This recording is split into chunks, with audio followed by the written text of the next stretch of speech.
لنکا سے جا رہا تھا عرب کی طرف. ہندو ایکسپلائٹ کرے گا, ہماری تہذیب کو ختم کرے. آپ کن بندروں میں ہمیں باندھ رہے ہیں؟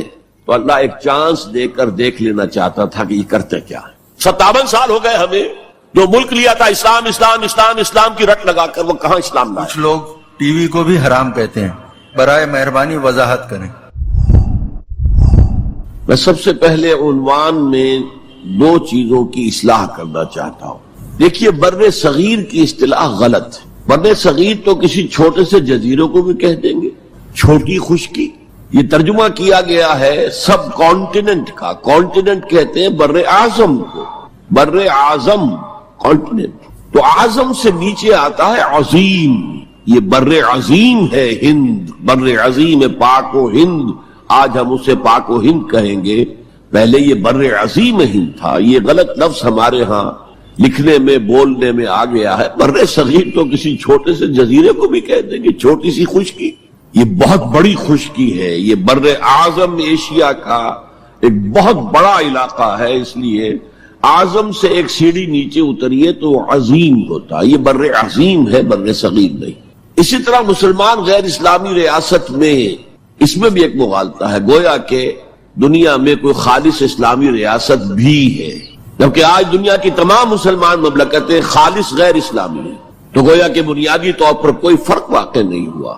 مسلم اکثریت کا ملک ہونا اور بات ہے, اور اسلامی ریاست ہونا اور بات ہے. زمین و آسمان کا فرق. بہرحال ان دونوں موضوعات پر میں کوشش کروں گا کہ اپنے خیالات آپ کے سامنے رکھوں, اور مجھے اندیشہ ہے کہ آپ میں بہت سے حضرات میری بعض آراء سے اتفاق نہیں کریں گے, لیکن میں خلوص و اخلاص کا تقاضا پورا نہیں کروں گا, نہ اپنی ذات سے نہ آپ سے. اگر وہی بات آپ سے نہ کہوں اور آپ کے سامنے نہ رکھوں کہ جو میری حقیقی رائے ہے, تو میں چند باتیں رکھوں گا, قبول کرنا نہ کرنا آپ کا کام ہے. دیکھیے, بر عظیم پاک و ہند کے ضمن میں سب سے پہلے تو 2 بدقسمتیوں کو نوٹ کر لی. پہلی بدقسمتی یہ کہ یہ بر عظیم دور نبوت کی سعادتوں سے محروم رہا. دور نبوت میں یہاں تک دعوت اسلام نہیں پہنچی. اکا دکا کوئی لوگ مسلمان ہوئے ہیں. مالابار کا کوئی راجہ تھا جس نے شق القمر کا معجزہ اپنی آنکھوں سے دیکھا تھا. اسے جب معلوم ہوا یہ تو اصل میں ایک عرب میں پیدا ہونے والے رسول کی انگلی کے اشارے سے ہوا تھا, تو وہ ایمان لے آئے. لیکن یہ آئسولیٹڈ واقعات ہیں. بحیثیت مجموعی بر عظیم پاک و ہند دور نبوت کی برکات سے محروم رہا. پھر یہ کہ دور خلافت راشدہ کی برکات سے بھی محروم رہا. یہاں اسلام کسی قابل ذکر حیثیت میں آیا ہے دور بنی امیہ میں, وہ بھی کسی دعوت و تبلیغ کے مثبت مقصد کے لیے نہیں, بلکہ ایک انتقام اور بدلے کے لیے کہ کچھ مسلمان تاجروں کا ایک بحری قافلہ جو سرندیپ سے لنکا سے جا رہا تھا عرب کی طرف, اسے یہاں کراچی کے قریب اسے یہاں کے سندھی ڈاکوؤں نے لوٹ لی. اس پر مطالبہ آیا اسلامی مسلمان حکومت کی طرف سے. وہ ملوکیت تھی, اب وہ اسلامی حکومت اس معنی میں نہیں رہی تھی جس معنی میں کہ خلافت راشدہ اسلامی حکومت تھی, کہ جو قیدی ہیں تمہارے پاس رہا کرو اور کمپنسیٹ کرو جو بھی نقصان یہاں ان مسلمان تاجروں کا ہوا ہے. جب اس کے جواب میں بالکل منفی رد عمل موصول ہوا تو پھر چڑھائی کا فیصلہ کیا گیا, گویا کہ یہ ایک سزا دینے کی ایک مہم تھی. بہرحال اس وقت جو اسلام یہاں آیا تھا اس کے کریکٹرز اس اسلام سے کچھ مختلف تھے جو بعد میں یہاں آیا. وہ اسلام جو محمد ابن قاسم کی سرکردگی میں سندھ میں آیا اور سندھ سے آگے بڑھ کر ملتان بلکہ موجودہ پاکستان کے تقریباً پورے نصف علاقے تک پہنچ گیا تھا, فٹ ہلز آف کشمیر تک. یہ اسلام خالص عربی اسلام تھا. ملوکیت تو آ گئی تھی لیکن بدویت اور عربیت جو ہے اس کی چھاپ اس پر ابھی گہری تھی. اور اس اسلام میں نہ ابھی فرقے تھے, نہ مسلک تھے, نہ حنفی, نہ مالکی, نہ شافعی, نہ حنبلی. نہ عقائد کے بارے میں بحثیں شروع ہوئی تھی, علم کلام کی بحثیں ہوئی تھی, نہ ابھی یونانی فلسفے اور منطق کا حملہ ہوا تھا, ابھی کچھ نہیں تھا. سادہ اسلام, اسلام اپنی اصل سادگی پر برقرار تھا. چنانچہ اس کی قوت تسخیر بڑی زبردست ثابت ہوئی, اور خاص طور پر محمد ابن قاسم جو نوجوان 17-18 برس کا نوجوان اور نہایت نیک اور پاک باز, سندھ کے ہندوؤں نے جو اپنی ایک روایت ہے کہ اس طرح کا آدمی تو کوئی اوتار ہی ہو سکتا ہے, فارسی میں بھی کہا جاتا ہے کہ در جوانی توبہ کردن شیوہ پیغمبری است، جوانی کے اس عمر میں بھی کوئی شخص پاک زندگی گزار رہا ہو تو یہ تو پیغمبروں کا طریقہ ہے، اور ہندوستان میں تصور پیغمبروں کا نہیں تھا، اوتاروں کا تھا، تو اسے بھی ایک اوتار سمجھ کر اس کی مورتیاں تراش کر مندروں میں رکھ لی گئیں اور ان کو پوجا جانے لگا۔ یہی چیز اس کے لیے خطرے کا سبب بن گئی ہے، کیونکہ اب بیک ہوم اسلام کا جو اصل گھر تھا عرب، اس میں ملوکیت آ چکی تھی، اور ملوکیت کبھی اسے برداشت نہیں کر سکتی کہ کوئی اور شخص اتنا پاپولر ہو جائے کہ اسے چیلنج کر سکے، لہذا محمد بن قاسم کو بلایا گیا اور شہید کر دیا گیا۔ اب اس کے بعد ظاہر بات ہے کہ وہ اسلام ریسیڈ کرنا شروع ہوا، واپس آنا شروع ہوا، اس کے کچھ اثرات اس علاقے میں رہ گئے، لیکن اسلام کی واپسی ہو۔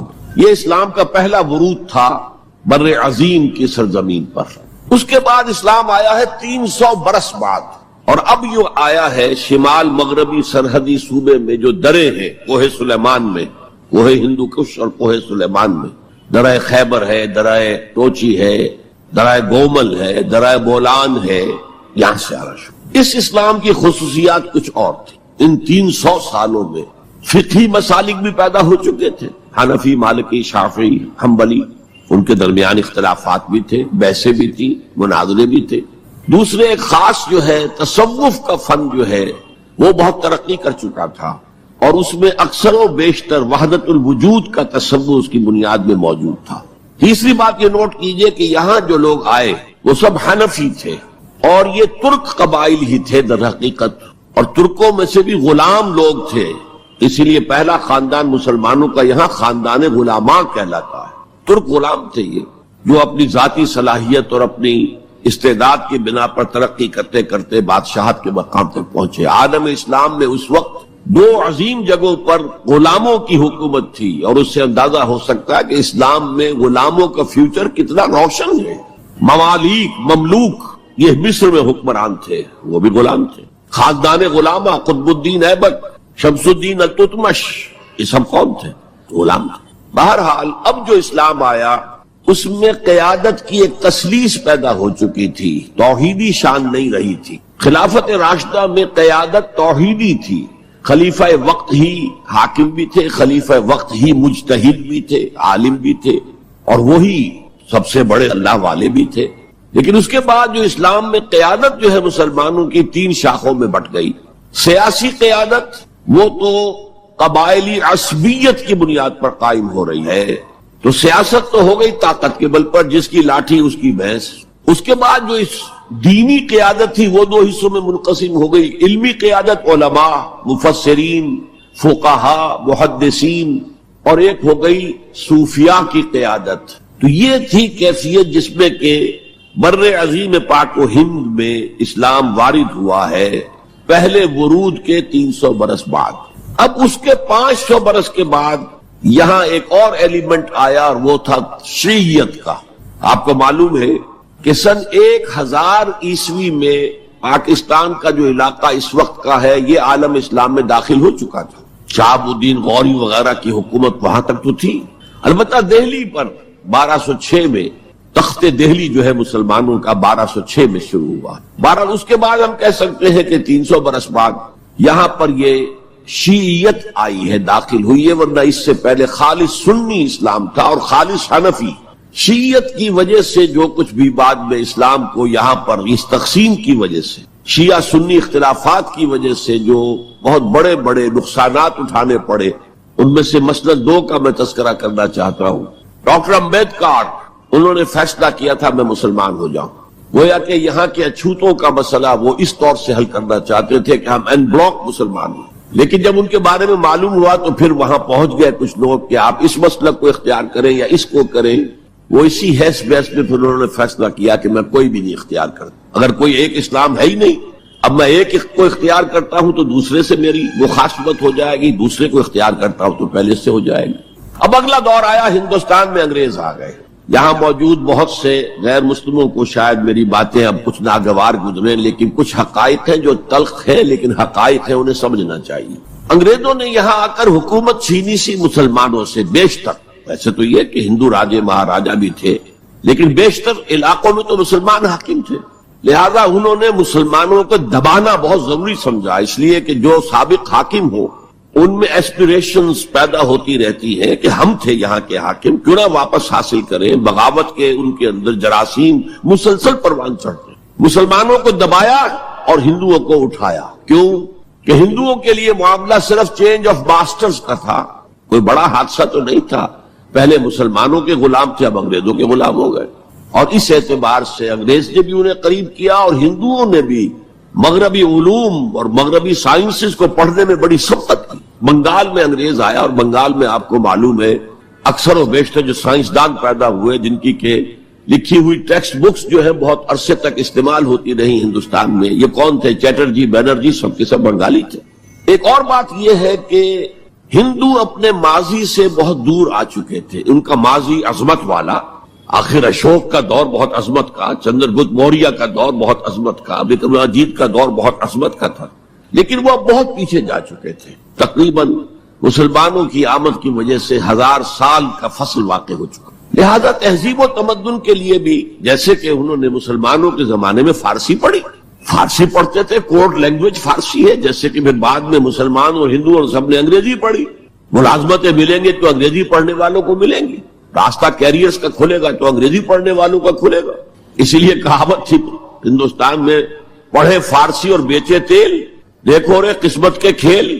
اب فارسی پڑھتے تو اسے کہیں حکومت کے اندر اہلکار ہونا چاہیے، اس کی حیثیت کچھ اور ہونا چاہیے، فارسی پڑھتے اور تیل بیچنا، جبکہ مسلمانوں کا معاملہ یہ تھا کہ ان کی تو ابھی تہذیب اور تمدن، ان کی روایات ابھی تازہ تھی، لہذا جو غیر مسلم تھے یہاں کے انہوں نے انگریزی علوم، انگریزی سائنس، انگریزی تہذیب اس کو کھلے دل کے ساتھ خوش آمدید کہا، اور مسلمانوں میں ایک زبردست ڈویژن ہو گیا، بلکہ ابتدائی ری ایکشن تو بہت سخت تھا، یک طرفہ تھا، ہم نہ انگریزی پڑھیں گے، ہم نہ انگریزی علوم سیکھیں گے، نہ سائنس پڑھیں گے، ہم تو اپنے کونوں خدروں میں اگرچہ جو سیلاب آ گیا ہے اس کو روکنے کی طاقت تو ہم میں نہیں ہے، لیکن ہم کونوں میں جا کر بیٹھ جائیں گے، قال اللہ قال الرسول، اور انگریزی تہذیب سے اس قدر دوری کہ اگر کوئی میز کرسی پر بیٹھ کر کھانا کھا لے تو کرسٹان ہو گیا، یہ تو کسی نے چمچہ استعمال کر لیا کھانے میں، کانٹا تو بہت دور کی بات ہے، چمچہ بھی استعمال کر لیا تو کرسٹان ہو گیا، تو اس درجے ری ایکشن تھا علماء کے زیر اثر حلقوں میں، گویا کہ وہ جو گاندھی جی کا فلسفہ تھا نان کوآپریشن، تو مسلمانوں نے انگریزوں کے ساتھ شدید قسم کا naan cooperation from the very beginning شروع کی۔ اس پر سر سید احمد خان نے ان دونوں چیزوں کی مخالفت کی۔ ایک تو انہوں نے انگریزوں کو بتایا کہ دیکھو یہ جو آزادی کی جنگ تھی یہ صرف مسلمانوں کی نہیں تھی، 1857 کی، یہ تو مشترک تھی، تو اس کے اندر کیا سبب ہوا ہے، اس کی وجہ سے آپ مسلمانوں سے بودھ محسوس نہ کریں، اور مسلمانوں سے بھی کہا بھائی انگریزی پڑھو، انگریزی علوم حاصل کرو، سائنس پڑھو، سائنٹیفک نالج حاصل کرو، ورنہ تمہاری حیثیت ہندوستان میں کیا رہ جائے گی، پلے دار رہ جاؤ گے یا گوشت فروش رہ جاؤ گے، اللہ اللہ خیر صلی اللہ، اور تمہاری کوئی حیثیت نہیں رہے گی۔ تو اس اعتبار سے سر سید احمد خان ایک اہم لینڈ مارک۔ اس کے علاوہ انگریزی دور کا ایک اور جو پہلو بہت اہم ہے، انگریزوں نے ڈیوائڈ اینڈ رول پالیسی کے تحت مسلمانوں اور ہندوؤں کے درمیان مرافرت کو ہوا دی، یہ ان کی پالیسی رہی مستقل، یہ ایک قوم کی حیثیت سے سامنے نہ آ جائیں، پھر ظاہر بات ہے کہ ہمارے پاؤں تو اکھڑ جائیں گے یہاں سے۔ تو یہ جو ہمارے ہاں شروع ہوا، کچھ اور فیکٹر بھی تھے، ہندوؤں میں ایک انتقامی جذبہ بھی تھا کہ مسلمانوں نے ہم پر حکومت کی ہے 800 برس 1000 برس، اور ظاہر بات ہے سارے حاکم اچھے تو نہیں تھے، کوئی اچھا بھی تھا، تو اکثر و بیشتر تو عیاش قسم کے لوگ تھے۔ ہم نے محل بنائے، تاج محل بنائے، ہم نے کوئی کام اور تو کیا نہیں، دین کی تبلیغ تو اولیاء اللہ نے کیا، صوفیاء نے کی، کبھی بھی سرکاری سطح پر، حکومت کی سطح پر یہاں تبلیغ اسلام کا اہتمام نہیں ہوا۔ ایک دو ایکسیپشنز ہیں، ایک راجہ گجرات کاٹھیا واڑ کے علاقے کا جس نے کہ تبلیغ کا اہتمام کیا، ایک راجہ کشمیر کا تھا جس نے تبلیغ کا اہتمام کیا، باقی حکمرانوں نے کوئی کوشش۔ آزادی سے قبل متصلاً جو کیفیت پیدا ہو گئی تھی، اس کا ایک اہم فیکٹر یہ تھا کہ مسلمانوں میں ہندوؤں کا ایک خوف پیدا ہو، کیونکہ جو نظام اب بن چکا تھا وہ تو یہ تھا کہ ووٹ کی بنیاد پر فیصلے ہوں گے، ون مین ون ووٹ، اس کے اعتبار سے مسلمان اقلیت میں اور غیر مسلم ہندو یہاں اکثریت میں، تو گویا کہ ہمیشہ کے لیے اگر ایک ملک کی حیثیت سے یہ ملک جو ہے تقسیم آزادی حاصل کرتا ہے تو مسلمان غلام ہو جائیں گے، ان کی تہذیب بھی ختم کر دی جائے گی، شدھی کی تحریک شروع ہو چکی تھی، ان کا مذہب بھی تبدیل کرنے کی کوشش کی جائے گی۔ میوات کے علاقے میں بڑی زبردست تحریک اٹھائی گئی تھی شدھی کی، جس کا توڑ کرنے کے لیے مولانا محمد الیاس رحمۃ اللہ علیہ سامنے آئے اور تبلیغی جماعت کا انہوں نے سلسلہ شروع کیا۔ یہ اصل میں میوات کے اندر جو شدھی کی تحریک تھی اس کا جواب تھا، اس سے حفاظت مسلمانوں کی۔ تو اندیشہ یہ تھا کہ ہندو ایکسپلائٹ کرے گا، ہماری تہذیب کو ختم کرے گا، ہماری زبان کو ختم کرے گا، معاشی طور پر ہمیں ایکسپلائٹ کرے گا، مفلوج کرے گا، اور اپنی سی کوشش کرے گا کہ ہمارا مذہب بھی تبدیل کرا دے۔ تو مسلمانوں کی ایک قومی جماعت، اگرچہ وہ شروع میں قومی اس کو کہنا غلط تھا، وہ نوابوں، جاگیرداروں، نواب زادوں ان کی جماعت تھی مسلم لیگ، جو 1906 میں قائم ہوئی۔ مسلمان عوام کا اس سے ساتھ کوئی نہ رابطہ تھا، نہ ان کا کوئی رابطہ عوام کے ساتھ۔ اس کی جو 1906 سے لے کر 1924 تک کی جد و جہد ہے، وہ ساری دفاعی جد و جہد تھی۔ ہمارے یہ حقوق ہونے چاہیے، ہمیں اس کی ایشورنس دی جانی چاہیے، ہمیں سیپریٹ الیکٹوریٹ دیا جائے، اور یہ کہ اس سے بھی آگے بڑھ کر ہمیں مرکز میں کچھ زیادہ حیثیت دی جائے تاکہ ہماری بھی کوئی حیثیت ہو، کوئی توازن پیدا ہو سکے۔ بس اسی پر ساری گفتگو گفت و شنید تھی، اور اس کے ضمن میں محمد علی جناح جو ہے وہ تو پروفٹ آف لو قرار دیے گئے تھے، اتحاد کا پیغام بر۔ وہ 1906 میں تھے انڈیا میں موجود، مسلم لیگ میں شامل نہیں ہوئے تھے، کانگریس کے رکن تھے۔ اس کے بعد 1913 میں جا کر مسلم لیگ میں شامل ہوئے ہیں مولانا محمد علی جوہر کے کہنے پر، پھر بھی کانگریس کے رکن بھی رہے، مسلم لیگ کے رکن بھی رہے، اور انہوں نے حتی امکان کوشش کی کہ کوئی فارمولا ایسا بن جائے جس پہ کہ اتحاد ہو جائے اور ضمانت مل جائے کہ مسلمانوں کے ساتھ کوئی اس قسم کا سلوک نہیں کیا جائے گا کہ وہ بالکل یوں سمجھیے کہ ایک نیچے لگ کر رہ جائیں اور ان کی کوئی حیثیت نہ رہے۔ لیکن وہ ناکام ہوئے، شدت کے ساتھ ناکام ہوئے، اور پھر اس درجے مایوس ہوئے کہ ہندوستان چھوڑ کر جا کر انگلستان میں بس گئے، اور وہاں انہوں نے اپنی لیگل پریکٹس شروع کر دی۔ ایس ایم اکرام صاحب جو ایک بڑے مصنف ہیں، آب کوثر، موج کوثر، رود کوثر کے جو مصنف ہیں، وہ اہم ترین کتابیں ہیں تین مسلم انڈیا کی، political as well as cultural history, ثقافتی جو معاملہ ہے وہ بھی ساتھ ساتھ ہر دور میں کیا اس کا رنگ رہا ہے، تو اس کو بہت ہی سمجھیے ایک بڑے ماہرانہ انداز میں انہوں نے بہت عمدگی کے ساتھ مرتب کیا ہے۔ وہ اس وقت آکسفورڈ میں پڑھ رہے تھے، طالب علم تھے، نوجوان، وہ ملے محمد علی جناح سے۔ اس وقت تک ابھی وہ قائد اعظم کا تو خطاب انہیں نہیں ملا تھا، محمد علی جناح، اور اس نے کہا آپ ہندوستان چھوڑ کے کیوں آ گئے، ہندوستان کے مسلمانوں کو تو آپ کی ضرورت ہے۔ تو انہوں نے سخت الفاظ کہے تھے کہ ہندو ناقابل اصلاح ہے، یہ اس وقت کی ہندو قیادت پر ان کا تبصرہ تھا، اور مسلمانوں کا حال یہ ہے کہ ان کا کوئی لیڈر مجھ سے صبح جو بات کرتا ہے شام تک ڈپٹی کمشنر یا گورنر تک پہنچا دیتا ہے، تو ایسی قوم کی قیادت میں کیسے کروں۔ لیکن اصل میں ایک ٹرننگ فیکٹر آیا ہے، turning point in the history of Muslim league movement, and that was 1930۔ اس میں جو الہ آباد میں مسلم لیگ کا سیشن ہوا تھا، اس میں خطبہ صدارت دیا تھا علامہ اقبال نے۔ علامہ اقبال اس سے پہلے ہندوستان میں ایک سور پھونک چکے تھے کہ اب اسلام کی نشأت ثانیہ کا دور آنے والا ہے، اسلام جو ہے دوبارہ دنیا کے اندر برسر عروج آئے گا۔ ایک امید افزا صورتحال علامہ اقبال نے اپنی ملی شاعری سے پیدا کر دی۔ کتاب ملت بیضا کی پھر شیرازہ بندی ہے، یہ شاخ ہاشمی کرنے کو ہے پھر برگ و بر پیدا، سبق پھر پڑھ صداقت کا، شجاعت کا، عدالت کا، لیا جائے گا تجھ سے کام دنیا کی امامت کا۔ نوا پیرا ہو اے بلبل کے ہو تیرے ترنم سے، کبوتر کے تنے نازک میں شاہی کا جگر پیدا۔ اور ویسٹرن سیویلائزیشن کو انہوں نے چیلنج کیا تھا، دیار مغرب کے رہنے والوں خدا کی بستی دکان نہیں ہے، کھرا جسے تم سمجھ رہے ہو وہ اب ذرے کم عیار ہوگا، تمہاری تہذیب اپنے خنجر سے آپ ہی خودکشی کرے گی، جو شاخ نازک پہ آشیانہ بنے گا ناپائیدار ہو۔ کہ یہاں فرسٹ ورلڈ وار کے بعد جو عالم اسلام کی کیفیت ہوئی تھی، اس پر کس قدر یاس انگیز، نا امیدی سے بھرا ہوا مرثیہ مولانا حالی نے لکھا تھا۔ قوم کی زبان اس وقت وہ قومی شاعر جو ہے قوم کی زبان ہوتا ہے۔ پستی کا کوئی حد سے گزر نہ دیکھے، اسلام کا گر کر نہ ابھر نہ دیکھے، مانے نہ کبھی مد ہے ہر جزر کے بعد دریا کا ہمارے جو اتر نہ دیکھے۔ اور آخر میں جو مناجات بحضور سرور کونین صلی اللہ علیہ وسلم، اے خاصہ خاصان رسول وقت دعا ہے، امت پہ تیری آ کے عجب وقت پڑا ہے، وہ دین جو بڑی شان سے نکلا تھا وطن سے پردیس میں، وہ آج غریب الغربا ہے۔ اسی قسم کے مرثیے علامہ شبلی نے کہے، مولانا حمید الدین فراہی نے کہے، لیکن اقبال پہلا شاعر ہے جس نے کچھ مرثیے بھی کہے ہیں۔ جب انگلینڈ جاتے ہوئے وہ گزر رہے تھے سسلی، جزیرہ سسلی کے پاس سے جہاز گزر رہا تھا، تو دل میں ہوک اٹھی ہے، کبھی یہ مسلمان جہاز رانوں کا مرکز ہوتا تھا، بیس ہوتا تھا۔ رولے اب دل کھول کر ہے دیدہ خونابہ بار، وہ نظر آتا ہے تہذیب حجازی کا مزار۔ تھا یہاں ہنگامہ ان صحرا نشینوں کا کبھی، بحر بازی گاہ تھا جن کے سفینوں کا کبھی۔ کہا ہے مرثیہ بھی کہا، اقبال کے ہاں مرثیہ ہے، لیکن ساتھ ہی ایک امید افزا پیغام کہ اب دوبارہ نکل کے صحرا سے جس نے روما کی سلطنت کو الٹ دیا تھا، سنا ہے یہ قدسیوں سے میں نے، وہ شیر پھر ہوشیار ہوگا۔ یہ جو عوامی ایک فضا ان کی شاعری سے پیدا ہو چکی تھی، ملی شاعری سے، انہوں نے 1930 میں آ کر مسلم لیگ کی موومنٹ میں اس کا انجیکشن لگا دیا۔ اسی طرح چلتی ہوئی ایک تحریک تھی، 1906 سے آئی تھی، 24 برس ہو چکے تھے 1930 تک، اب اس میں ایک انجیکشن لگا دیا گیا، احیاء اسلام۔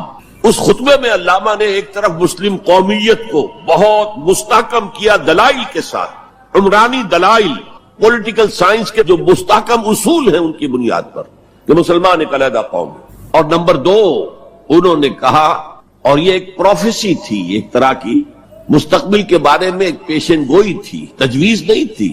پارٹیشن آف انڈیا کی تجویز تو بہت بعد میں آئی ہے، 1940 میں، یہ 1930 کی بات میں کر رہا ہوں۔ تو انہوں نے کہا تھا، مجھے یقین ہے کہ یہ ڈیسٹنی ہے، تقدیر مبرم ہے کہ ہندوستان کے شمال مغرب میں، شمال مشرق کا انہیں اس وقت احساس نہیں ہوا تھا، ایسٹ پاکستان کا جو اب بنگلہ دیش ہے ادھر ان کی نگاہ نہیں گئی تھی، ہندوستان کے شمال مغرب کے اندر ایک آزاد مسلمان ریاست قائم ہوگی، اور اگر ایسا ہو گیا تو ہمیں موقع مل جائے گا کہ دور ملوکیت میں، جس کے لیے لفظ بڑا ثقیل استعمال کیا انہوں نے، عرب امپیریلزم، یہ بنو امیہ، بنو عباس، یہ عرب امپیریلسٹ تھے، یہ عرب قوم کا امپیریلزم تھا۔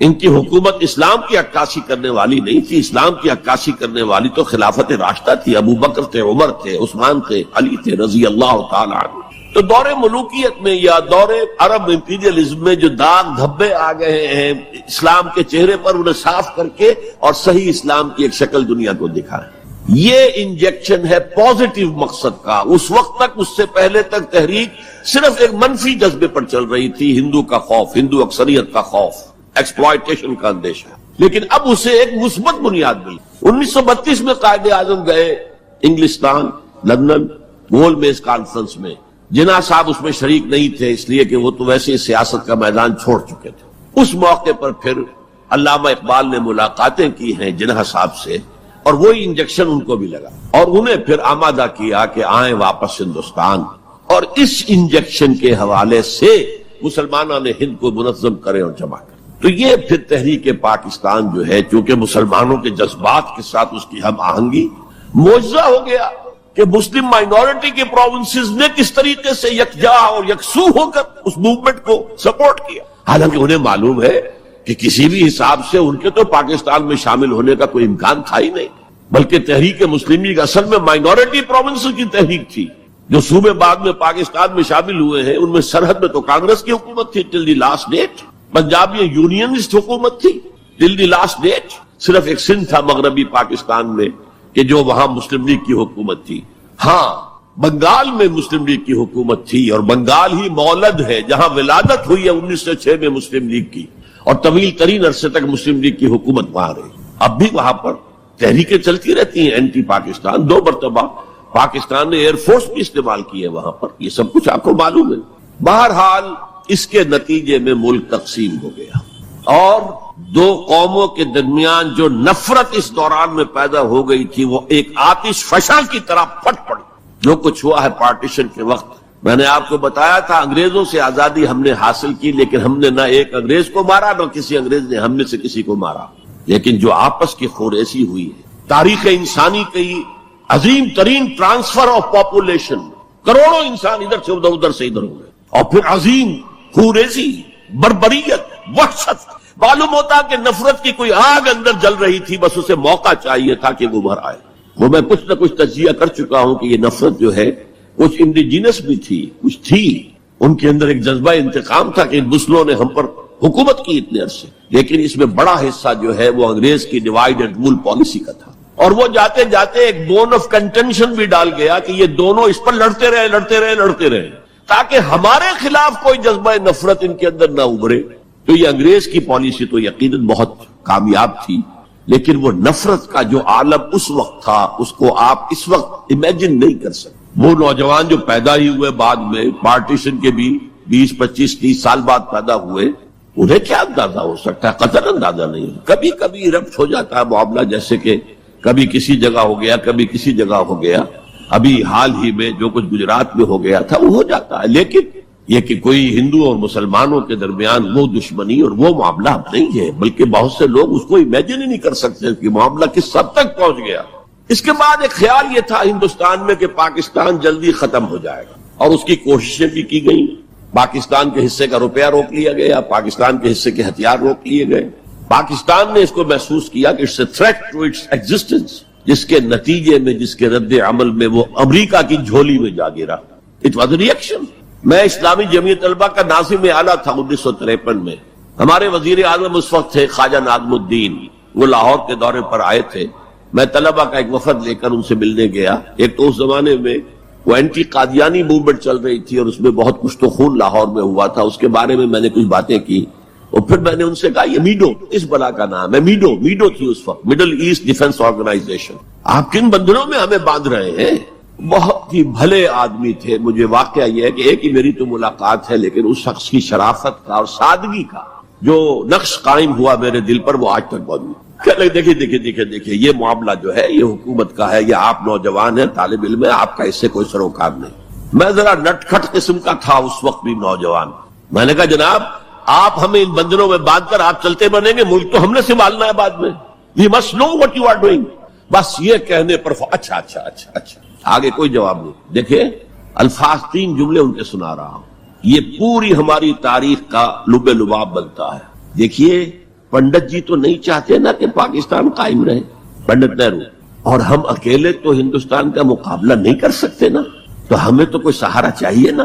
3 جملے، یہ پاکستان کی فورن پالیسی کا اول روز سے کارنر سٹون ہے۔ بلکہ یہاں میں ذرا ضمنی طور پر بتا دوں کہ پاکستان کے قائم ہونے اور قائم رہنے میں کتنا بڑا ہاتھ اور کتنا بڑا دخل پنڈت نہرو کا ہے۔ دیکھیے ایک جینیس شخص تھا ابوالکلام آزاد، جینیس، اس میں کوئی شک نہیں، اور کیبنٹ مشن پلان کا مرتب کرنے والا وہی تھا۔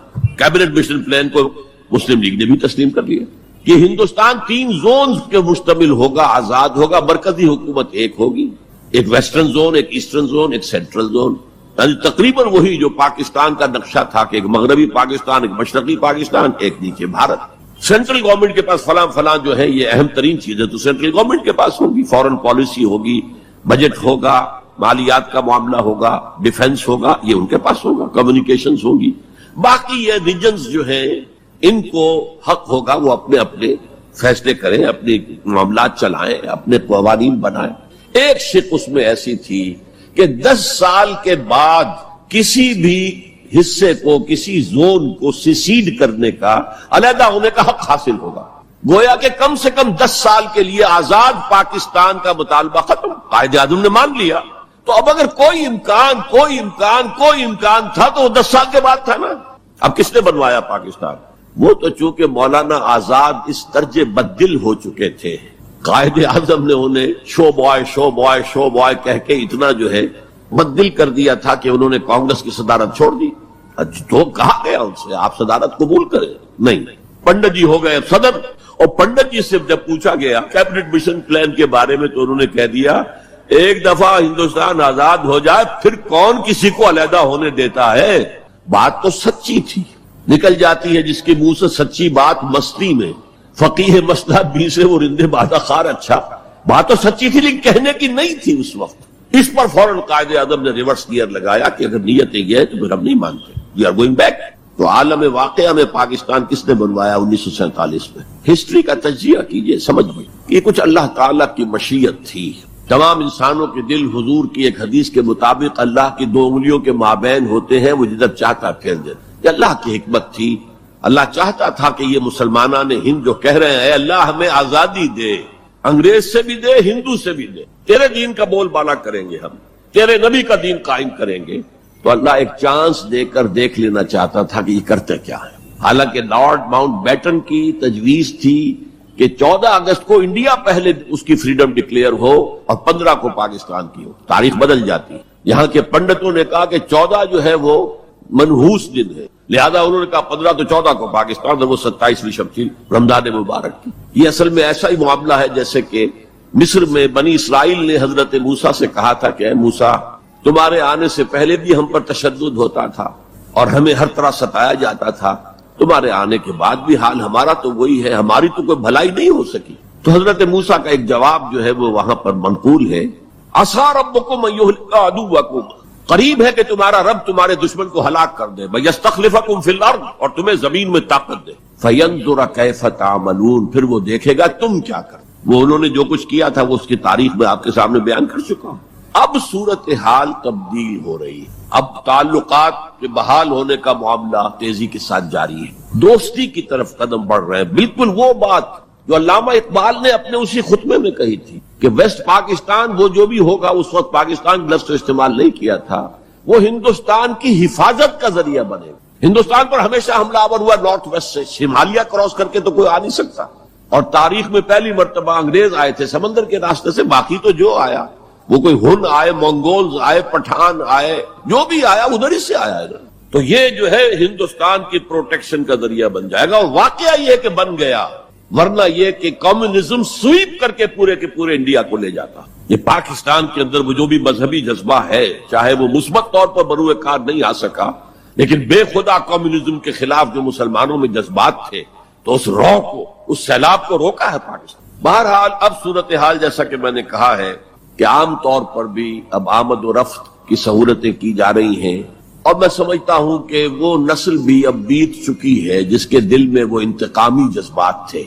رہ گئے ہیں ریمننٹس کچھ تھوڑے بہت کچھ لوگوں کے اندر، ورنہ بائی اینڈ لارج بحیثیت مجموعی وہ کیفیت اب باقی نہیں. امید یہ بھی ہو رہی ہے کہ کشمیر کا مسئلہ بھی حل ہو جائے یا ختم ہو جائے، ایز اے ڈسپیوٹ ختم ہو جائے.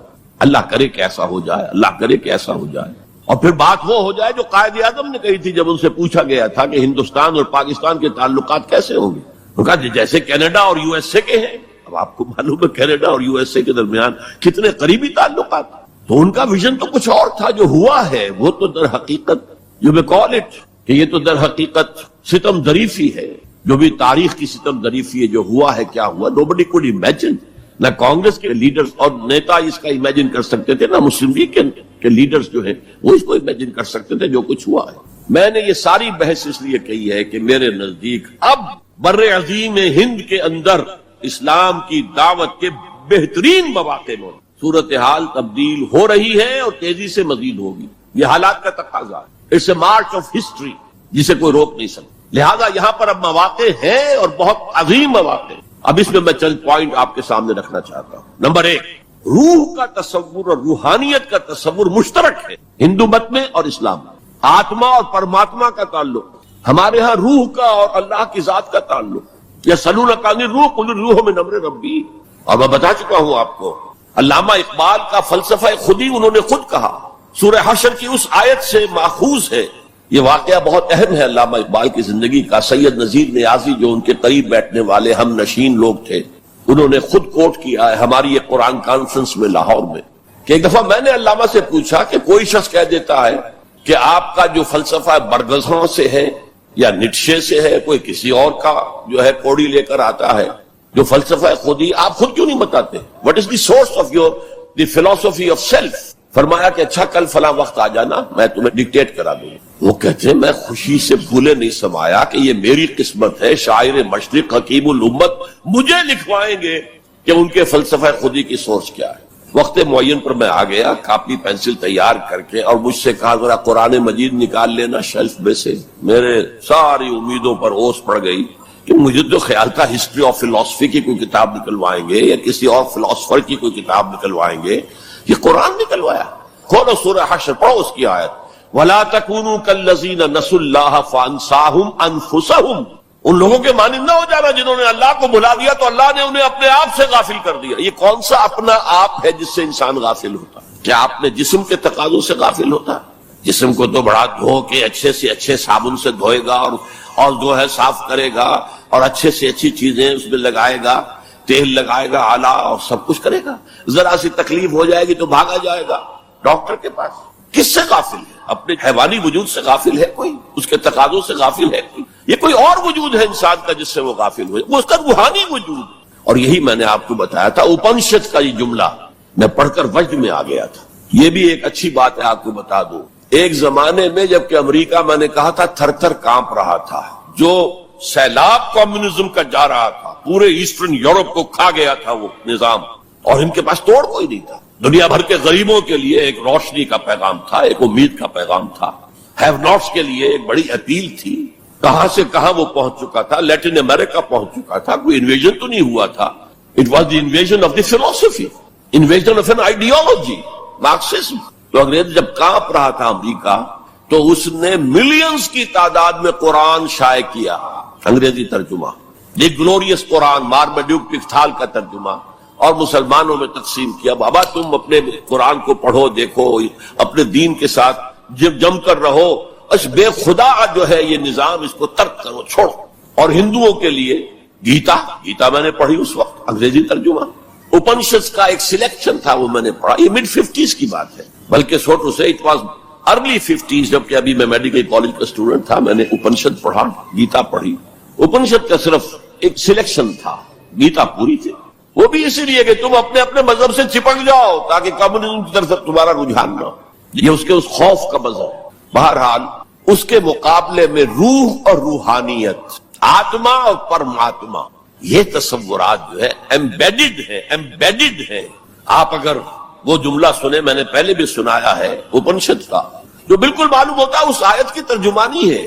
Man in his ignorance identifies himself with the material sheets which encompasses real self. اس کی اصل خودی، اصل انا تو اندر کی ایک حقیقت ہے. اس کے گرد یہ گوشت پوشت کا کور چڑھا دیا گیا ہے. انسان اس کو سمجھتا ہے یہ میں ہوں، یہ میں نہیں ہوں. میں تو وہ خودی ہوں، وہ انا ہوں، وہ ایگو ہوں، وہ آتما ہوں جو اس شریر کے اندر ہے.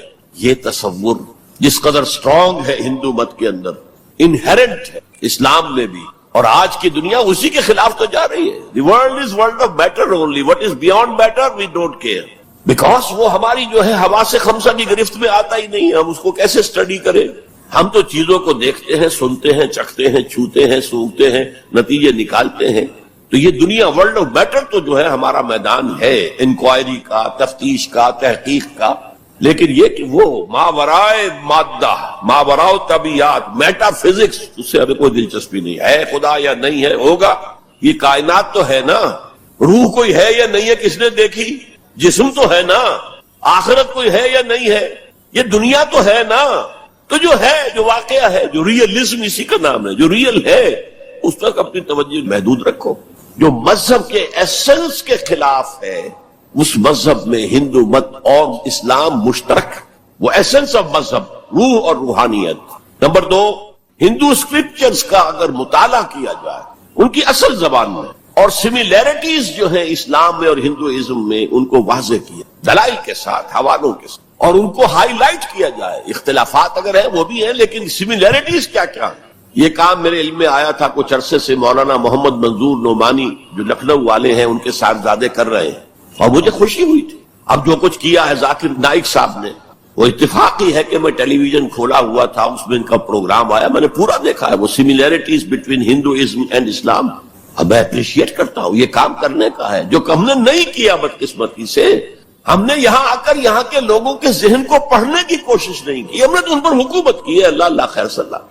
جب تک آپ کسی قوم کے ذہن کو نہیں سمجھیں گے، ان کی سوچ کیا ہے، ان کی سوچ کا صغرا کبرا کیا ہے، پریمیسز کیا ہے جن پر کہ ان کے عقائد کھڑے ہوئے ہیں، آپ کیسے کمیونیکیٹ کریں گے؟ ہم نے ضرورت ہی محسوس نہیں کی.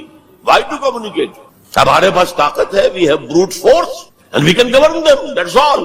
یہ ہماری مجرمانہ غفلت رہی ہے، یہاں پر مجرمانہ غفلت رہی. میرا بھی ایک واقعہ جو ہے اس ضمن میں بہت ہی سبق آموز ہے. آج سے 13 سال قبل میں ہندوستان جب آیا تھا 1991 میں، تو میں لکھنؤ بھی گیا تھا. وہاں مولانا علی میاں میرے منتظر تھے. پھر انہیں جانا تھا ضروری رائے بریلی، اپنے آبائی شہر. تو میں بھی ان کے ساتھ ان کی گاڑی میں بیٹھ کر گیا. 24 گھنٹے وہاں میں مقیم رہا. اس مسجد میں نماز پڑھی، 4-5 نمازیں پڑھی جہاں سے کہ سید احمد بریلوی رحمت اللہ علیہ نے اپنی ہجرت کا آغاز کیا تھا. وہاں میں نے ان سے ایک بات کہی کہ مولانا دوسرے مدارس جو ہیں بریلوی اور دیوبندی شاید وہ تو میری اس تجویز پر غور تو دور کی بات ہے، اس کو سننے پر بھی آمادہ نہ ہو. ندوہ نسبتاً کھلے خیال کا، کھلے ذہن کا سمجھا جاتا ہے نمائندہ، تو آپ ندوے میں سنسکرت کی تعلیم کو لازم کریں تاکہ آپ کے طلباء جو نکلیں وہ ویدوں کو پڑھیں ڈائریکٹلی، اپنشد کو پڑھیں ڈائریکٹلی. کہنے لگے ہاں یہ تو آپ نے بہت اچھی بات کہی، بہت صحیح بات ہے، بہت صحیح ہے. لیکن 2 سال کے بعد شکاگو میں ایک کانفرنس میں وہ بھی مدعو تھے، میں بھی مدعو تھا، ہم دونوں ملے. میں نے پوچھا مولانا وہ آپ نے کچھ کیا؟ کہنے لگے میں تو بھول ہی گیا. اس سٹیج پر وہ آ چکے تھے کہ وہ نسیان انہیں ہو گیا، انہیں یاد ہی نہیں رہا کہ مجھ سے انہوں نے وعدہ کیا ہے. لیکن میں نے یہ بات ان سے کہی تھی. میرے علم میں آیا یہاں ہی کہ ایک مصنف شمس نوید عثمانی جن کی کتاب آپ نے پڑھی ہوگی اب بھی نہ جاگے تو، کافی دن ہو گئے میں نے وہ کتاب پڑھی تھی. اس میں ڈوبائے ایک فرینچ اورینٹلسٹ جو ہے اس کے رائے انہوں نے کوٹ کی، میں حیران رہ گیا. وہ 40 برس تک انڈیا میں مقیم رہ کر اس نے ہندو اسکرپچرز کا مطالعہ کیا. And he came to the conclusion that Manu is actually مہانوح، حضرت نوح علیہ السلام کا منو، مہانوح، اور منو سمرتی جو ہے حضرت نوح علیہ السلام کی شریعت. یہ ایک کرسچن ہے، اس کی تحقیق ہے، اس تحقیق کو اب انہیں ہائی لائٹ کیا جائے، اسے عام کیا جائے، اس کو پہنچایا جائے، تو پھر وہ جو ہے مغایرت کے پردے جو حائل ہیں وہ مغایرت کے پردے کچھ اٹھیں گے، ذہن کچھ کھلیں گے، بات کرنے کا، کمیونیکیشن کا موقع بنے گا. اب آ رہی ہے وہ بات جو میں سمجھتا ہوں کہ آپ کو اچھی نہیں لگے گی. میری رائے یہ ہے کہ کسی بھی صورت میں آپ کو سیکولرزم کی حمایت نہیں کرنی چاہیے. اسلام کی روح سے سیکولرزم کفر ہے، اور وہ اگر واگا کے مغرب میں کفر ہے تو مشرق میں بھی کفر ہے. آپ اس کی پروٹیکشن لینا چاہتے ہیں، اس کی امبریلا کے تحت آنا چاہتے ہیں. یہ آپ کی قومی جو ہے فرار، ورنہ سیکولرزم کس شے کا نام ہے؟ کیا اسلام کسی درجے میں کمپیٹیبل ہے اس کے ساتھ؟ سیکولرزم کا مطلب یہ ہے کہ آپ ایک سرکل بنا لیں، اس سرکل کے اندر ہے پولیٹیکو سوشو اکنامک سسٹم. یہ تو ہوگا، کسی بھی مذہب سے کوئی تعلق نہیں اس کا. عوامی حاکمیت جو بدترین شرک ہے، اس کی بنیاد پر جو پارلیمنٹ آئے، جو کوئی مجلس ملی آئے، جو کوئی کانگریس آئے، وہ جو ہے قانون بنائے. ہومو سیکسولیٹی کو جائز قرار دے، اجازت ہے. ہومو سیکسول میرجز کو رجسٹر کروائے، ٹھیک ہے. It has no reference to any religion whatsoever. ہاں اس سرکل کے پیری فری پر چھوٹے چھوٹے سرکلز بنا دیجئے. یہ ہندو مت ہے، یہ اسلام ہے، یہ سکھ مت ہے، یہ بدھ مت ہے، یہ فلاں ہے، یہ کرسچینٹی ہے، یہ جوڈائزم ہے، یہ ہے تاؤزم ہے. یہ رہیں گے پیری فری پر. یہ انفرادی معاملہ ہے زندگی کا، اور اس میں آزادی ہے ہر ایک کو. جو چاہے بلیفز رکھے، ایک خدا کو مانے، 100 کو مانو، کسی کو نہ مانے، ٹھیک ہے. شہری تو ہے وہ، جس طرح چاہے پوجا پاٹ کرے، درخت کو پوجے، پتھروں کو پوجے، بتوں کو پوجے، ایک انسین خدا کو پوجے، جس کو چاہے پوجے، سورت کو پوجے، چاند کو پوجے، جو چاہے پوجے. سوشل کسٹم جو چاہے رکھے. بہرحال ہر ایک کا اپنا خیال ہے. ان چیزوں میں ہر شخص آزاد ہے، لیکن یہ پولیٹیکل سسٹم، یہ کرمنل لا جو بھی ہے، پھر اکنامک سسٹم، سود، سیوا، سب جائز ہیں. کسی مذہب کے حرام قرار دینے سے ان کو نہیں روکا جائے گا. کسی آسمانی ہدایت کو دلیل کے طور پہ تسلیم نہیں کیا جائے گا. چاہے وہ تورات ہو، چاہے قرآن ہو، چاہے کوئی اور آسمانی کتاب ہو، ہندوؤں کی کتابیں وہ تسلیم نہیں کی جائیں گی. This is not compatible with Islam. How can the Muslims accept it? مجھے حیرت ہوتی ہے. میری یہ بات میں جانتا ہوں یہاں کسی کی سمجھ میں نہیں آئے گی، لیکن یہ کہ بہرحال جیسا کہ میں نے شروع میں کہا تھا، اگرچہ قول تو وہ فرعون کا ہے، لیکن قرآن میں نقل ہوا، قرآن کی آیت ہے، ما اریکم الا ما ارا. میں آپ کو وہی کچھ دکھا سکتا ہوں جو میں خود دیکھتا ہوں، ورنہ میں سنسیئر نہیں ہوں، neither to myself nor to you. I have to be honest. Number 4، قومیت سے بالا تر ہو کر اسلام کی دعوت دی جائے. 2 چیزیں گڑبڑ نہ کی جائیں. قوم کی خدمت ہے، قوم کے لیے تعلیمی ادارے بنائے جائیں، قوم کے لیے یہ کیا جائے، کوئی حرج نہیں. قوم کی خدمت کرنا بری بات نہیں ہے. ایک مسلمان قوم کو فرعون کی غلامی سے نجات دلانے کے لیے اللہ نے حضرت موسیٰ جیسے پیغمبر کو بھیجا، جنہوں نے جاتے ہی اول وہلے میں پہلی ملاقات فرعون سے ہوئی ہے تو مطالبہ کر دیا، نرسل معنا بنی اسرائیل، ہمارے ساتھ بنی اسرائیل کو یہاں سے جانے دو، ولا تعذبہم، ان پر سختی نہ کرو، ٹارچر نہ کرو، ان پر تشدد نہ کرے، ان پر پرسیکیوٹ نہ کرو. اور اللہ نے حضرت موسیٰ علیہ السلام کے ذریعے سے اس قوم کو نجات دے دی. حالانکہ وہ قوم کیسی ناہنجار قوم تھی، جس نے جیسے ہی سمندر پار کیا ہے یا دریا پار کیا ہے کچھ لوگوں کو دیکھا بتوں پر اعتکاف کر رہے ہیں بیٹھے ہوئے، کہا ہمارے لیے بھی ایسا بنا دو تاکہ توجہ کا ارتکاز ہم کر سکیں۔ حضرت موسیٰ نے ڈانٹا، اللہ نے تمہیں کتنی عظمت عطا کی ہے، جو شرک کی دلدلوں سے کیچڑ سے تمہیں نکالا ہے، اور تم چاہتے ہو دوبارہ اسی کے اندر پھنس جانا۔ وہی ہیں جو قدم قدم پر جھگڑتے تھے حضرت موسیٰ سے، تم نے مروا دیا ہمیں لا کے یہاں صحرا میں، اس سے تو وہاں بہتر تھے، ہم کھانے پینے کو تو ملتا تھا نا۔ بہرحال اللہ نے من و سلوہ اتار دیا، ایک چٹان سے 12 چشمے جو ہے وہ برآمد کر دیے، کھاؤ پیو۔ اور پھر وہ اتنی ناہنجار قوم تھی کہ جب قتال کی بات کہی گئی کہ اب تلوار ہاتھ میں لو اور داخل ہو جاؤ فلسطین کی زمین میں، کوڑا جواب، فَذَهَبْ أَنْتَ وَرَبُّكَ فَقَاتِلَا إِنَّا هَاهُنَا قَاعِدُونَ، ہم تو یہاں بیٹھے ہیں، ٹس سے مس نہیں ہوں گے، جاؤ تم جاؤ، تمہارا رب، فَذَهَبْ أَنْتَ وَرَبُّكَ فَقَاتِلَا إِنَّا هَاهُنَا قَاعِدُونَ۔ یہ معاملہ جو ہے قومی خدمت بری شے نہیں ہے، لیکن کچھ لوگ ایسے ہونے چاہیے کہ جو اس قومی تصورات سے بلند تر ہو کر انسانی سطح پر اسلام کی دعوت دیں، وہ جو ہم پڑھ چکے ہیں، وَلْتَكُن مِّنكُمْ أُمَّةٌ يَدْعُونَ إِلَى الْخَيْرِ وَيَأْمُرُونَ بِالْمَعْرُوفِ وَيَنْهَوْنَ عَنِ الْمُنكَرِ وَأُولَٰئِكَ هُمُ الْمُفْلِحُونَ۔ تم میں سے ایک جماعت ایسی ہونی چاہیے، ایسی وجود میں آنی چاہیے جس کے صرف 3 کام ہو، دعوت الی الخیر، دعوت الی القرآن، اور وہ دعوت بھی 3 لیول پر، بالحکمت والموعظۃ الحسنۃ وجادلھم باللتی احسن، اور نیکی کا حکم دو، بدی سے روکو۔ اور صرف وہی لوگ فلاح پانے والے ہیں جو یہ کام کریں گے۔ دی گریٹر مسلم امہ جو اپنا مقصد بھول چکی کہ ہمیں اس کے لیے برپا کیا گیا تھا، ان سے فلاح کا وعدہ نہیں ہے۔ اولئک ھم المفلحون، حصر کا انداز ہے، اسلوب ہے، صرف وہی لوگ ہوں گے جو فلاح پائیں گے۔ اس لیول پر ضرورت ہے ایک جماعت کی، اور اس کے ضمن میں سب سے زیادہ اہمیت ہوگی اسلام کے سسٹم آف سوشل جسٹس کو ایمفیسائز کرنے کی۔ So emphasize the system of social justice, یہ ہے اسلام جو پیغام دیتا ہے۔ یہ کسی قوم کے لیے نہیں ہے، پوری نوع انسانی کے لیے ہے، انسان کو آزادی دیتا ہے۔ میں بتا رہا تھا کہ وہ جو تلوار ہے، جو میں اس کو مثال دیا کرتا ہوں، یہ ایسی چکی ہے جو ایک طرف آٹا پھینکتی ہے، ایک طرف پھینکتی ہی نہیں، ادھر آٹے کے ڈھیر لگ رہا ہے، ادھر آٹا ہے ہی نہیں۔ تو اب کیا ہوا؟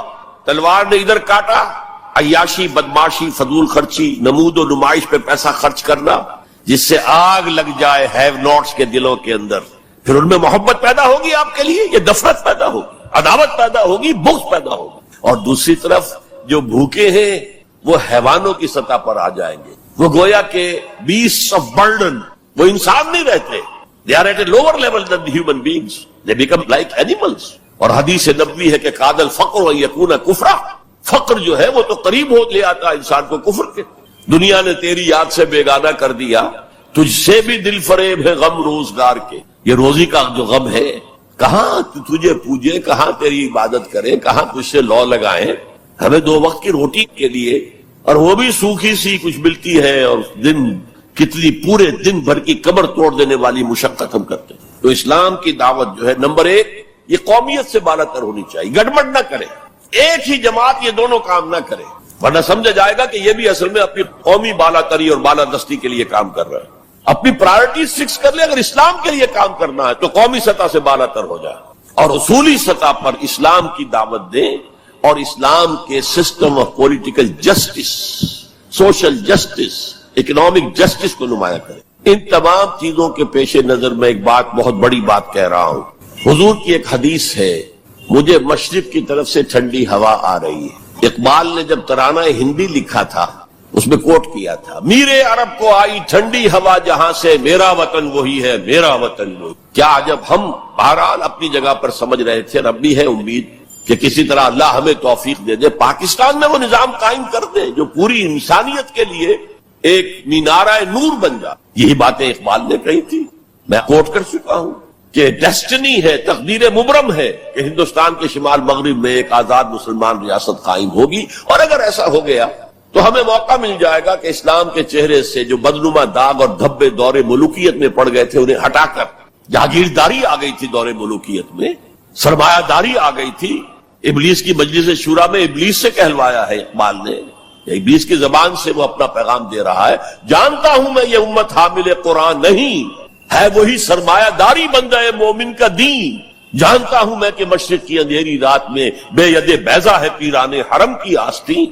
لیکن ایک عجیب بات کہی ہے، عصر حاضر کے تقاضاؤں سے ہے لیکن یہ خوف، it's a demand of history, عصر حاضر کے تقاضاؤں سے ہے، لیکن یہ خوف ہو نہ جائے آشکارا شرع پیغمبر کہیں۔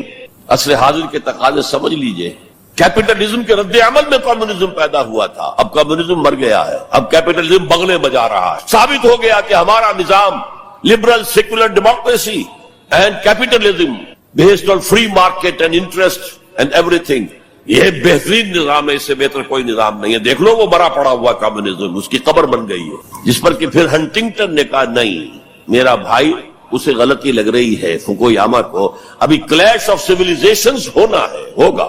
بہرحال یہ جو نوید تھی کہ آئے گی ٹھنڈی ہوا، ایک خیال یہ ہے، اب بھی ہے، شاید حالات جس نہج پر جا رہے ہیں شاید پاکستان اور افغانستان مل کر وہ جگہ بن جائے کہ جہاں پر اسلام کا نظام پورا کا پورا دی پولیٹیکو سوشو اکنامک سسٹم نافذ کر دیا۔ فیکٹس آن دی گراؤنڈز کے اعتبار سے کوئی آثار نہیں ہے، لیکن there can be some divine, کوئی ایسا شکل پیدا ہو جائے اللہ کی طرف سے۔ میں اس سے مایوس نہیں ہوں، ابھی بالکل مایوس نہیں ہوں، اگرچہ تاحال ہم فیل ہو گئے اس میں، ہم تو وہی نظام جو انگریز چھوڑ کر گیا تھا جو کا تو لے کر جا رہے ہیں۔ آپ بہت بہتر اس سے رہے اس اعتبار سے کہ آپ نے جاگیرداری کو تو ختم کر دی۔ ہمارے ہاں تو جاگیردار مسلط ہے، اور جہاں جاگیردار مسلط ہوگا اور 70% آبادی جو ہے وہ دیہی ہے، گاؤں کی ہے، جاگیرداروں کے انگوٹھے تلے ہے، وہاں سیاست کیا ہوگی؟ سیاست جو ہے وہاں پر it's the musical chair game of the jagirdars and lords, اور کچھ بھی نہیں۔ بہرحال اللہ کرے کہ یہ اس بر عظیم سے، پاکستان بھی آخر اسی بر عظیم کا ایک حصہ تھا، بھارت اسی بر عظیم کا حصہ ہے، بنگلہ دیش اسی بر عظیم کا حصہ ہے۔ میں وہاں بھی گیا تھا تو میں نے کہا تھا کہ آپ یہاں نظام خلافت قائم کریں۔ وہاں خلافت آندولن ایک بڑی تحریک بھی اٹھی تھی، حافظ جی حضور کا نام آپ نے سنا ہوگا، بہت بڑے پیر تھے وہاں کے جنہوں نے ایک موومنٹ شروع کی تھی کہ خلافت کا نظام قائم کیا جائے۔ لیکن یہ ہے کہ کیا عجب کہ ہندوستان کی قسمت میں ہوئی۔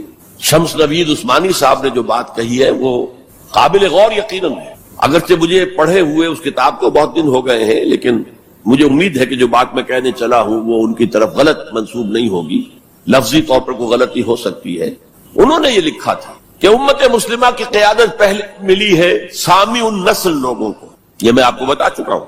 First rise of the Muslim ummah, then the first fall of the Muslim ummah, then the second rise of Muslim ummah, then the second fall of Muslim Ummah, just as the first rise of Bani Israel, and then the first fall, and then the second rise, and then the second fall.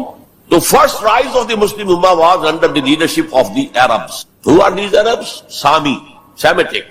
اگرچہ Europe میں Semitic کا لفظ استعمال ہوتا ہے یہودیوں کے لیے صرف، وہ بھی سامی ہے، عرب بھی سامی النسل ہے۔ جب صلح کرائی تھی اور بغل گیر کروایا تھا کلنٹن نے شاہ حسین کو، اور اس وقت شامیر تھا یا کون تھا جو بھی وزیر تھا اس کا اسرائیل کا، بغل گیر ہو گئے، تو اس نے کہا تھا یو آر کزنس، بھائی تم ایک ہی باپ کے بیٹے ہو نا، یہ عرب اسماعیل کے بیٹے ہیں، ان کی اولاد ہیں، اور جو جیوز ہیں وہ حضرت اسحاق کی اولاد ہیں، حضرت اسحاق کے بیٹے حضرت یعقوب، ان کے 12 بیٹے، ان سے 12 نسلیں، 12 قبیلے جو ہیں بنی اسرائیل کے، تو یو آر کزنس۔ تو سامی النسل، پہلی قیادت سامی، حضرت سام، یہ بیٹے تھے حضرت نوح کے۔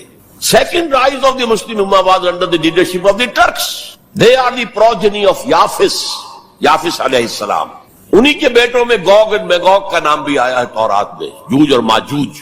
وہ اصل میں سینٹرل ایشیا کے ماؤنٹینز کو کراس کر کے تو شمالی جو میدان چلتا ہے رشیا وغیرہ کا، اور پھر نیچے وہ منگولیا اور چائنا کے ساتھ، اور ادھر ویسٹ میں پھر وہ اسکینڈینیوین کنٹریز سے ہو کر ادھر سے اتر کر لوگ جو آئے ہیں اینگلو سیکسنز، انگلستان میں آئے ہیں یا اور یورپ کے حصے میں آئے ہیں، یہ سب نسل ہے یافس کی۔ تیسری نسل ہے حام کی، اس میں یہ انڈو گریک اینڈ ایرانی ایرینز، سب سے بڑی تعداد ان ایرینز کی کہاں ہے؟ یہ حام کی نسل سے ہیں۔ اور شمس نوید عثمانی نے لکھا تھا کہ اب جو اسلام کی اور امت مسلمہ کی قیادت ہے وہ حام کی نسل کو منتقل ہوگی۔ دی تھرڈ رائز آف اسلام، جس پر میں حدیثیں آپ کو سنا چکا ہوں، ہونا ہے، وہ تقدیر مبرم ہے، پوری دنیا پر اسلام کا غلبہ ہو کر رہے گا۔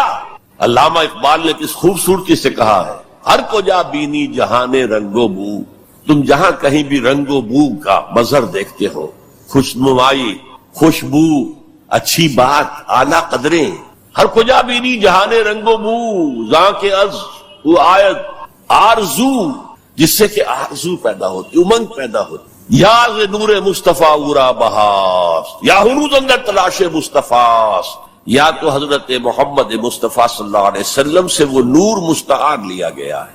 یورپ کی ساری ترقی ہوئی ہے قرآن کے اس اصول کی بنیاد پر کہ توہمات کو چھوڑو، ولا تخف ما لیس لک بہ علم ان السمع والبصر والفؤاد کل اولئک کان عنہ مسئولا۔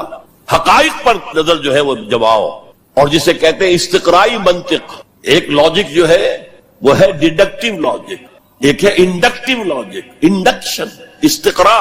استقراء کا آغاز دنیا میں کرنے والا قرآن ہے۔ کھول آنکھ، زمین دیکھ، فلک دیکھ، فضا دیکھ، مشرق سے ابھرتے ہوئے سورج کو ذرا دیکھ۔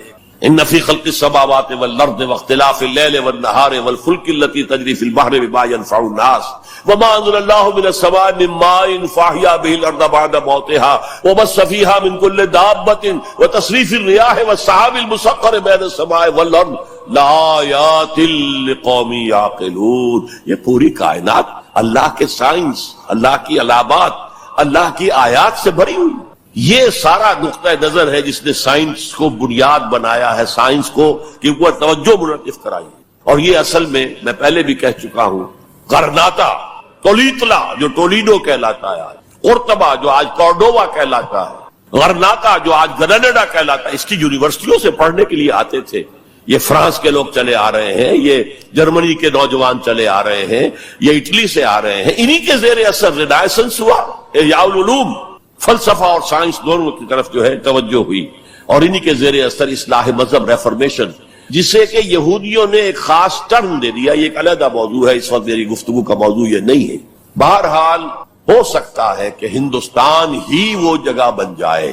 یہ ہے وہ 5 نکات جس کی بنا پر میں کہتا ہوں کہ اس وقت ہندوستان میں، بھارت میں اور بر عظیم پاک و ہند میں اسلام کی دعوت کے امکانات بہت وسیع ہیں۔ ہم فائدہ نہ اٹھائیں یہ ہمارا جرم ہوگا، اللہ کے ہاں ہم اکاؤنٹیبل ہوں گے۔ اب آج کے موضوع کے دوسرے حصے پر آئیے، مسلمان غیر اسلامی ریاست میں۔ میں نے عرض کیا تھا کہ اس عنوان سے شاید یہ گمان ہوتا ہے کہ کوئی ملک، شاید پاکستان کو آپ سمجھ رہے ہیں کہ وہ اسلامی ریاست ہے۔ اسلامی ریاست کا کوئی وجود اس وقت روئے ارضی پر موجود نہیں ہے، لہذا کوئی فرق نہیں ہے۔ اس پہلو سے کوئی فرق واقع نہیں ہوتا۔ مسلمان اکثریت کا ملک، مسلمان اقلیت کا ملک، کیا فرق واقع ہوا؟ کوئی فرق واقع نہیں، اس لیے کہ اوپر تو نظام جو ہے وہی طاغوت کا نظام ہے، وہی سیکولر نظام ہے، وہی انٹرسٹ بیسڈ اکانومی کا جو ہے نظام ہے، وہی بے حیائی، بے پردگی اور فحاشی کا نظام ہے جو چلا آ رہا ہے، اور جس کو وہ اب social engineering programme under the united nations organisation, social engineering, جس کے اصول کیا ہے؟ پروسٹیٹیوشن کو بھی ایک باعزت پیشہ قرار دیا جائے۔ ان کے لیے نام جو ہے کوائن کیا گیا سیکس ورکرز۔ ہومو سیکسولیٹی کو بھی ایک نارمل اورینٹیشن قرار دیا جائے۔ نارمل ہے، نارمل نہیں ہے۔ nobody should object to it۔ عورت اور مرد بالکل برابر ہوں، شادی کے قوانین کے ضمن میں بھی اور ہر اعتبار سے برابر، وراثت میں بھی برابر۔ اور عورت اگر گھر کا کام کرے تو ویج طلب کر سکتی ہے مرد سے، شوہر سے، اور اگر وہ حمل کی سختیاں برداشت کرے اور وضع حمل کی تکلیف برداشت کرے اس پر بھی وہ معاوضہ مانگ سکتی ہے شوہر سے۔ اس طرح کی چیزیں سوشل انجینئرنگ پروگرام۔ معاشرے کا تیا پانچا ہو گیا ان کے ہاں، فیملی لائف کے ٹکڑے ہو گئے، بکھر گئی فیملی لائف، ہے ہی نہیں، شادی کا بندھن نہیں۔ We are living together, that's all, we are not married. بچے بھی ہو رہے ہیں but we are not married, اس لیے کہ وہ میرج کے قوانین ایسے بنا دیے گئے کہ مرد اس کو گوارا کرنے کو تیار نہیں۔ آپ نے کسی سے میرج کی اور کچھ دنوں کے بعد آپ کی اس کے ساتھ نئی بری طلاق دیں گے، آدھی پوری پراپرٹی، پورا اپنا سرمایہ آدھا دینا پڑے گا۔ کون مرد اس کے لیے تیار ہو؟ خواہ کائے کو؟ عورت کو تو مرد کی ضرورت ہے کہ نہیں ہے؟ وہ رہے گی میرے ساتھ، we are living together, we are not married. یہ ہے جو اقبال نے بات کہی تھی، وہ 100% پوری ہو چکی ہے۔ تہذیب ختم ہو چکی ہے، تہذیب سنڈاس بن چکی ہے۔ مغربی تہذیب، تمہاری تہذیب اپنے خنجر سے آپ ہی خودکشی کرے گی، جو شاخ نازک پہ آشیانہ بنے گا ناپائیدار ہوگا۔ اب آپ نے سنا ہوگا بش صاحب واز کہتے ہیں شادی کرو شادی کرو شادی کرو، اب وہاں یہ واز کہنا پڑتا ہے شادی کرو، میرج کے کانٹیکٹ کے اندر بندھو۔ بہرحال اس وقت کا سارا عالم انسانی بشمول عالم اسلامی کے طاغوت کی گرفت میں ہے، اور یہ طاغوت اصل میں دجالیت، دجل فریب کو کہتے ہیں۔ اللہ کی ذات کے اوپر اس کائنات کا پردہ آ گیا ہے. ہم اس کائنات کو پوج رہے ہیں, کائنات کو پڑھ رہے ہیں, سیکھ رہے ہیں, سمجھ رہے ہیں, خدا کو بھول گئے. حیات اخروی پر حیات دنیاوی نے پردہ ڈال دیا ہے. دجل اصل زندگی وہ ہے, اسے بھول گئے ہیں اور اس زندگی میں مگن ہے, گم ہے. کافر کی یہ پہچان کے آفاق میں گم ہے اور مومن کی یہ پہچان کے گم اس میں ہے آفاق. یہ سارا نظام دجالیت کا نظام ہے اور پورے عالم اسلام پر یہ حاوی ہے, مسلط ہے. کوئی ایک ملک بھی اس سے بچا ہوا نہیں. اس پس منظر میں دیکھیے, اسلام ایک اصولی انقلابی دعوت ہے. بدلو اس نظام کو, بدلو اس نظام کو. یہ جتنا کام مشکل پاکستان میں اتنا ہی یہاں ہے. کیا فرق ہے؟ 57 سال ہو گئے ہمیں. جو ملک لیا تھا اسلام اسلام اسلام اسلام کی رٹ لگا کر, وہ کہاں اسلام لایا؟ مسجدیں عالی شان بنا دی ہے, ٹھیک ہے, لیکن اس کے علاوہ کیا؟ کہاں اسلام؟ کہاں اسلام کا سیاسی نظام؟ کہاں اسلام کا معاشی نظام؟ کہاں اسلام کا معاشرتی نظام؟ مخلوط معاشرہ ہے. صدر ضیاء الحق نے جب PIA کو ڈرائی کیا, شراب اس میں سرو کرنی بند کر دی, ورنہ پہلے انٹرنیشنل فلائٹس میں شراب سرو ہو جاتی, لیکن اس نے بند کی. میں نے کہا, اور میں اس زمانے میں ان سے کچھ قریب تھا, میں نے کہا آپ نے بڑا اچھا کام کیا. دنیا تو یہی کہے گی کہ دقیانوسی آدمی ہے, یہ کیا کر رہا ہے. لیکن میں نے کہا آپ نے ایک چیز جو حرام ہے وہ تو بند کر دی ہے. دوسری چیز, یہ ایئر ہاسٹسز جو جاتی ہیں, یہ کون سی شریعت کی روح سے جائز ہے؟ آپ حج پر نہیں جانے دیتے مسلمان عورت کو محرم کے بغیر. حالانکہ عام طور پر ادھیڑ عمر کی عورتیں, بڑی عمر کی عورتیں جاتی ہیں حج کے لیے, محرم کے بغیر نہیں جائے گی, نہ عمرے پر جائے گی. اور یہ جوان لڑکیاں جو جا رہی ہیں, ان میں کے ساتھ کون سا محرم ہوتا ہے؟ چپ, خاموش, کوئی جواب نہیں. میں نے کہا کیا کھانے اور ناشتے کی ٹرے جو ہے وہ مرد نہیں رکھ سکتے آگے؟ یہ ہے وہ ہمارا طرز عمل. اسلام کی کوئی ایک چیز قبول, سر پر, سر آنکھوں پر, اور دوسری چیز جو ہے پاؤں تلے رون دی جائے, جس کی سزا ہمیں مل رہی ہے. الا خزی فی الحیات الدنیا ویوم القیامت یردون الی اشد العذاب. تو اب میں نے عرض کیا, کوئی ملک ہو, اقلیت میں مسلمان ہو, اکثریت میں ہو, کوئی فرق واقع نہیں ہوتا.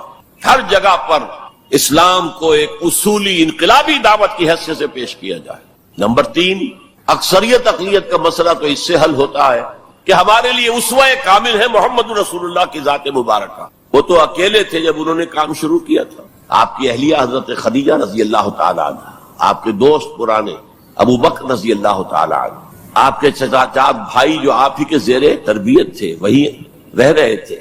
چونکہ ان کے والد ابو طالب بہت غریب تھے, لہذا حضور نے انہیں اپنے پاس رکھا ہوا تھا, ان کے اوپر سے بوجھ کم کرنے. اور آپ کا وہ بیٹا, منہ بولا بیٹا جو غلام تھا, اسے آزاد کر کے بیٹا بنا لیا. یہ 4 تھے. 1+4 5. اور 10 سال کی محنت شاقہ, دن رات کی محنت. اور یہ محنت کرنے والا کون؟ محمد صلی اللہ علیہ وسلم, جس کے کردار کے اوپر کہیں کوئی چھینٹ بھی نہیں ہے, داغ دھبا تو بڑی بات ہوتی ہے. بمشکل 100-125 آدمی ساتھ آئے تھے. تو آپ اس اسوے پر چلے, آپ کو 100 بھی نہ ملے, کوئی پرواہ نہیں. کیا جب کس وقت اللہ تعالیٰ دھارے کا رخ موڑ دے, لوگوں کی توجہ ہو جائے, لیکن اصول وہی ہو, دعوت وہی ہو. اور نمبر 3, میتھڈالوجی وہی ہو. Don't borrow the methodologies from the movements of this era. جمہوریت کے ذریعے سے کچھ ہو جائے اور کوئی دہشت گردی کے ذریعے سے کہیں اسلام آ جائے, these are not the methodologies of Muhammad صلی اللہ علیہ وسلم. الیکشن میں حصہ لینے سے سوال ہی پیدا نہیں ہوتا. الیکشنز ہوتے ہیں کسی نظام کو چلانے کے لیے, نہ کہ کسی نظام کو بدلنے کے لیے. اگر امریکہ میں کمیونسٹ ہو اور ہیں, اب بھی ہیں, تو کیا وہ الیکشن لڑیں گے؟ وہ تو انقلاب برپا کریں گے, کلاس کانشسنس پیدا کریں گے, ہیوز اور ہیو ناٹس کے درمیان ایک مغایرت پیدا کریں گے, پھر وہ ہیو ناٹس کو آرگنائز کریں گے. اور اگر آرگنائزیشن مضبوط ہو جائے تو سم ہاؤ اور دی ادر, بائی ہک اور by crook, they will change the system. انتخابات کے ذریعے سے سسٹم چینج نہیں ہوتا. تو میتھڈالوجی آف محمد صلی اللہ علیہ وسلم, that is the must, we have to follow it. اس میں کس حد تک کامیابی ہو, حضور صلی اللہ علیہ وسلم ایک لائف سپین میں آپ نے سارا کام کر دیا. 10 برس میں تو بمشکل 125 آدمی ہاتھ آیا تھا, اور اگلے 10 برس میں ٹوٹل ریولوشن کمپلیٹ ہو گیا. آئندہ یہ کبھی نہیں ہو سکے گا. Maybe we have to take generations, 3-4 generation میں جا کر بات پوری ہو, لیکن میتھڈالوجی وہی رہے گی. ٹائم فیکٹر جو ہے وہ بڑھ جائے گا. اور یہ عمل یقیناً کافی عرصے سے شروع ہو چکا ہے. وہ احساس میں آپ کے سامنے رکھ چکا ہوں. وہ احساس اب امت مسلمہ میں بڑے وسیع پیمانے پر ہے کہ اسلام صرف مذہب نہیں, دین ہے. دین اپنا غلبہ چاہتا. دین تو ہوتا ہی دین تب ہے جب کہ وہ غالب ہو. دین مغلوب ہو گیا تو مذہب ہو گیا. اس اعتبار سے یہ احساس اب کافی بڑے حلقے کے اندر موجود ہے. البتہ میتھڈالوجی کے بارے میں امت مسلمہ بھٹک رہی ہے ادھر سے ادھر. اقبال نے جو شعر کہا تھا کہ نشان راہ دکھاتے تھے جو ستاروں کو، ترس گئے ہیں کسی مرد راہ داں کے لیے. اللہ کا شکر ہے، میں اللہ کا شکر ادا کرتے ہوئے کہہ رہا ہوں اور کسی خود ستائی کے جذبے کے بغیر کہہ رہا ہوں، اللہ نے مجھ پر سیرت محمدی صلی اللہ علیہ وسلم کو کھول دیا. جیسے میں نے پرسوں کہا تھا کہ ایک حدیث نے تاریخ کے ایک بہت بڑے صندوق کو میرے لیے کھول دیا. لَيَأْتِيَنَّ عَلَىٰ أُمَّتِي مَا أَتَىٰ عَلَىٰ بَنِي إِسْرَائِيلَ حَسْبَ النَّعْلِ بِالنَّعْلِ. میری امت پر بھی وہ سارے حالات وارد ہو کر رہیں گے جو بنی اسرائیل پہ ہوئے تھے، بالکل ایسے جیسے ایک جوڑے کی دو جوتیاں ایک دوسرے کے مشابہ ہوتی. اسی طرح اللہ تعالیٰ نے سیرت النبی کو مجھ پر کھولا، میں نے اس کا انالیسس کیا، تجزیہ کیا اور اس سے انفر کیا ہے اور چیلنج کرتا ہوں. The process of a true revolution can be deduced, can be inferred only from the سیرہ of محمد صلی اللہ علیہ وسلم. اس کی وجہ کیا ہے؟ تاریخ انسانی کے باقی سارے انقلاب جزوی تھے. فرینچ ریولوشن میں صرف سیاسی نظام بدلا اور کچھ بھی نہیں بدلا. عقائد وہی رہے، اخلاق وہی رہے، معاشی نظام وہی رہا جو پہلے تھا، صرف سیاسی نظام بدلا. بولشوک ریولوشن میں معاشی نظام بدلا، باقی معاشرہ وہی تھا، سوشل ویلیوز وہی تھی، وہی عیسائیت جو کی تو قائم تھی. صرف ایک ریولوشن ہے پوری ہیومن ہسٹری میں جس نے ٹوٹل چینج کیا. عقیدے بدل گئے، اخلاق بدل گئے، صبح و شام کے انداز بدل گئے، شب و روز کے نقشے بدل گئے، نظام بدل گیا، سیاسی نظام، نیا سیاسی نظام. میں آپ کو بتا چکا ہوں the historical role of Islam پر ایم این رائے کی کتاب پڑھیے اسے. اچھا، اور یہ تاریخی انقلاب، عظیم ترین انقلاب تاریخ کا، یہ ایک لائف سپین میں مکمل ہو گیا. فرینچ ریولوشن کے لیے فکر دینے والے روسو، والٹیئر وغیرہ بیسیو جو ہے صاحب قلم تھے، ان کا ایکچوئل انقلاب برپا کرنے میں کوئی حصہ نہیں. they were men of the letters، desk workers تھے، بیٹھ کر لکھ سکتے تھے، میدان میں آ کر لیڈ نہیں کر سکتے. یہی وجہ ہے کہ فرینچ ریولوشن بڑا بلڈی ریولوشن، بہت خون بہا، فساد، ہنگامہ. there was no leader، leader less mob. ایک فکر تو آ گیا لیکن موب تو بالکل لیڈر لیس تھا. بولشوک ریولوشن کے اندر میں نے بتایا آپ کو، اس کا فکر دینے والے مارکس اور اینجلس، وہ تو جرمنی میں بیٹھ کر کتاب لکھی ہے اور وہ تکمیل اس کی ہے داس کیپیٹال کی انگلستان کے اندر. انگلستان میں آج تک وہ انقلاب نہیں آیا. یہ بولشوکس اینڈ بولشوکس نے رشیا کے اندر اور عین وقت کے اوپر آ کر لینن نے اس کی قیادت سنبھال لی، ہائی جیک کیا ہے. ادروائز دی بولشوکس ور مور امپورٹنٹ. بہرحال یہاں یہ ہے کہ ایک شخص ہے، وہ ایک شخص سے دعوت شروع کر رہا ہے، تنکا لا کر اپنا گھونسلہ بنا رہا ہے، اور پھر وہی شخص جو اسٹریٹ پریچر تھا وہی آرمیز لیڈ کر رہا ہے.